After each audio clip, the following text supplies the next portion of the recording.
A nossa intimidade, a nossa privacidade é resguardada, é defendida pela Constituição. Você quer ver alguns exemplos de como isso pode acontecer? As nossas comunicações telefônicas, por exemplo.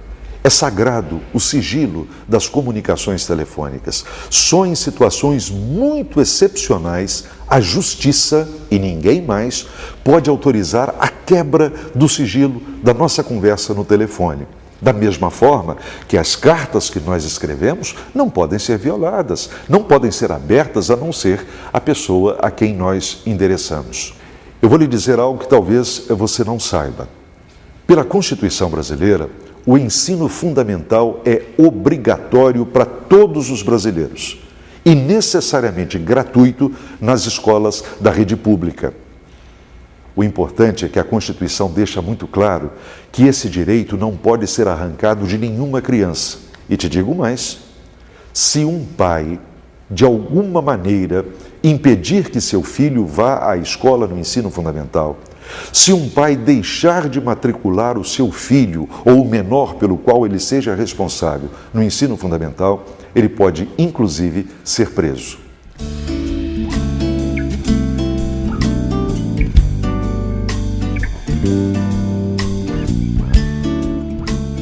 Vou lhe dar mais exemplos de como as normas estabelecidas na Constituição de 88 se transformaram em leis que mexem com o nosso dia a dia. Por exemplo, é a partir da Constituição de 88 que surgiu o Código de Defesa do Consumidor. O nome já diz tudo.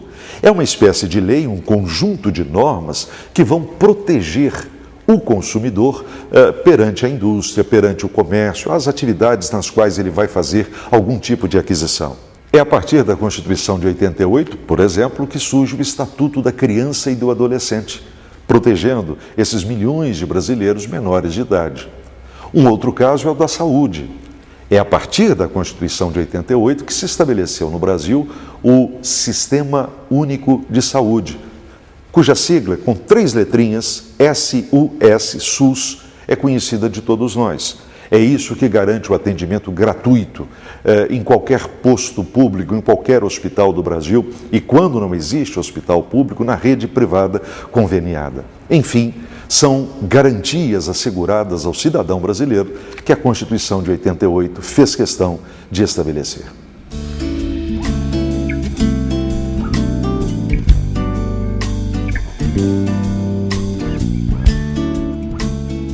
Entre os direitos estabelecidos pela Constituição de 1988, eu gostaria de chamar a atenção para um que é fundamental e que mexe com o nosso dia a dia, com a nossa maneira de viver em sociedade.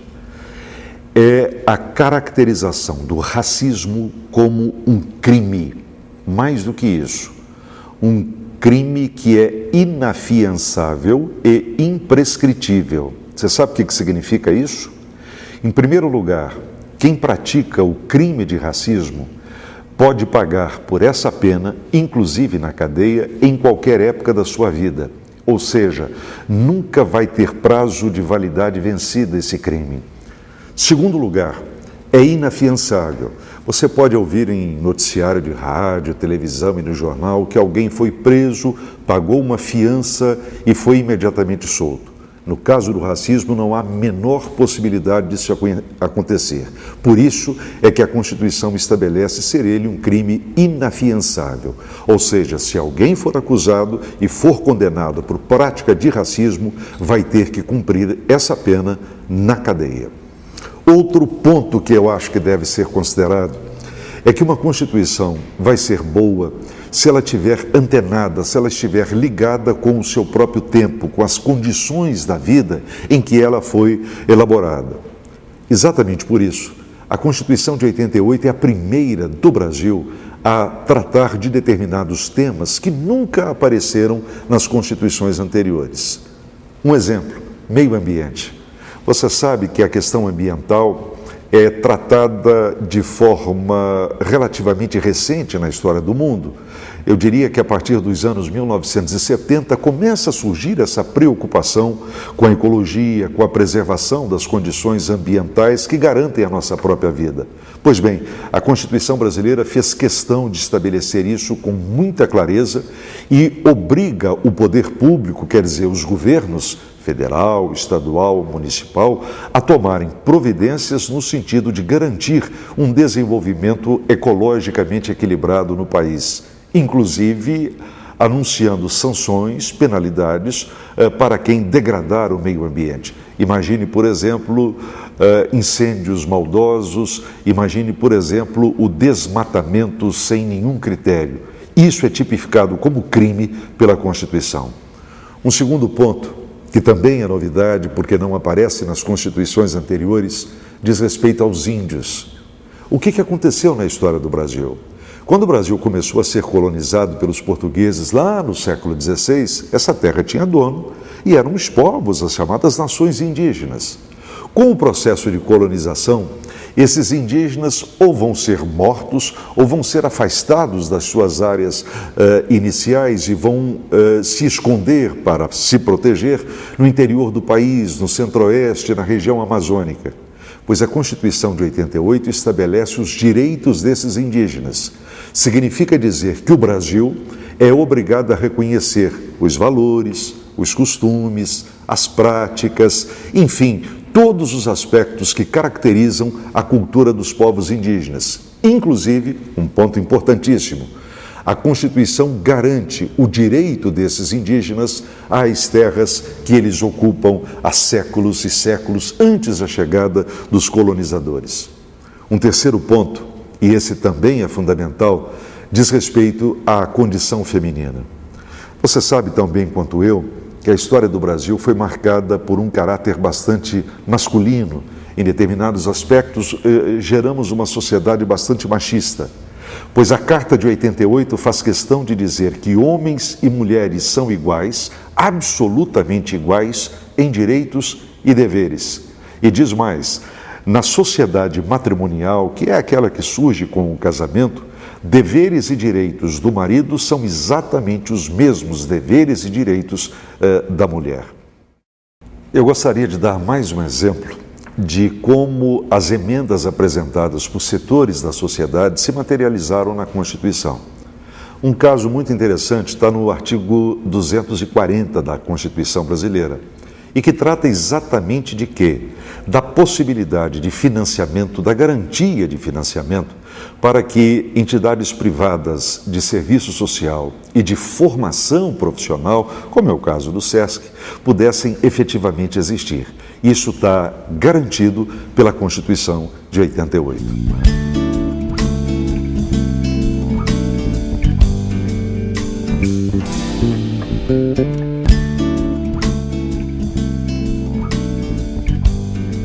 Você se lembra como é que nós começamos a aula?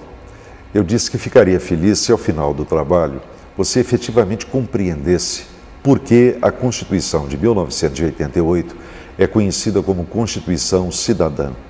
Quem a batizou assim foi o presidente dos Trabalhos Constituintes, o deputado Ulisses Guimarães, que no dia 5 de outubro de 88, na hora em que ele promulga a Constituição, fez um belíssimo discurso. Nesse discurso ele disse que tinha nojo às ditaduras e que a Carta de 88 tinha compromisso com a liberdade, com a democracia, com a justiça social, com a cidadania.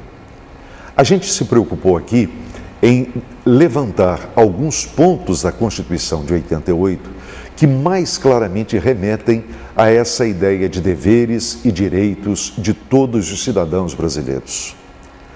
A essa altura, você deve estar me perguntando, professor, será que tudo isso que está na Constituição efetivamente se pratica?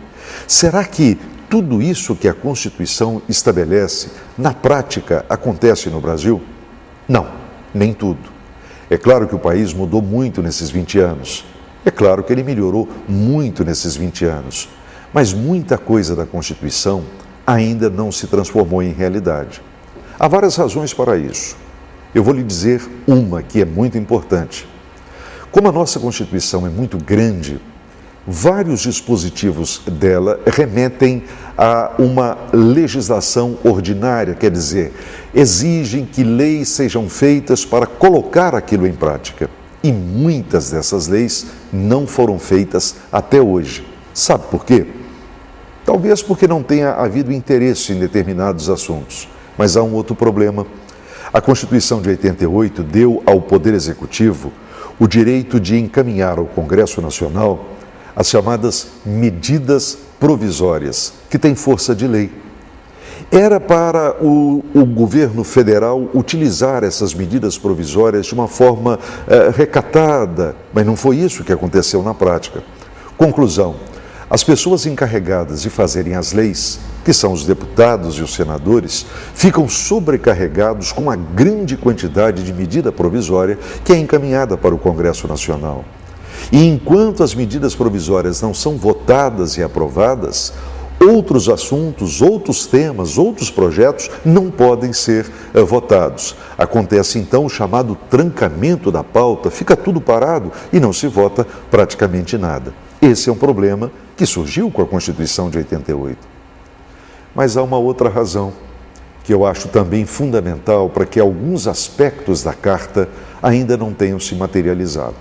Em primeiro lugar, vamos deixar bem claro uma coisa: lei alguma no mundo, por melhor que ela seja, por mais bem intencionada que ela tenha sido, lei alguma tem o dom de sozinha transformar a vida, transformar a realidade. Por que eu quero dizer isso? Só há um meio de nós colocarmos a Constituição de 88 plenamente em vigor no nosso país. É quando, em primeiro lugar, a gente conhecê-la. Nós precisamos lê-la, nós precisamos debatê-la, nós precisamos compreendê-la. A partir daí, a gente tem consciência das coisas, do que pode, do que não pode, do que é certo, do que é errado. E ao ter consciência, a gente tem melhores condições de tomar posição. Eu creio que é assim que nós vamos dar vida, nós vamos materializar tudo aquilo que a Carta de 88 representa em termos de valorização da cidadania. Este foi o grande avanço, esta foi a grande conquista. Fazer com que isso aconteça plenamente é tarefa que também cabe a cada um de nós.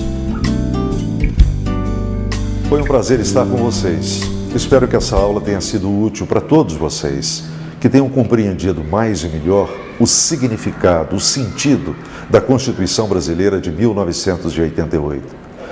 Talvez fique para todos nós um último desafio: o que fazer para que todas as belas ideias, as boas propostas contidas na Constituição possam ser concretizadas, possam ser materializadas? Eu tenho para mim que o caminho que se coloca à nossa frente é o da educação. Nós temos que ler mais, estudar mais, nós temos que nos informarmos mais. É só assim que haveremos de fazer do Brasil a sociedade com a qual sonhamos, mais justa, mais fraterna e, acima de tudo, cidadã.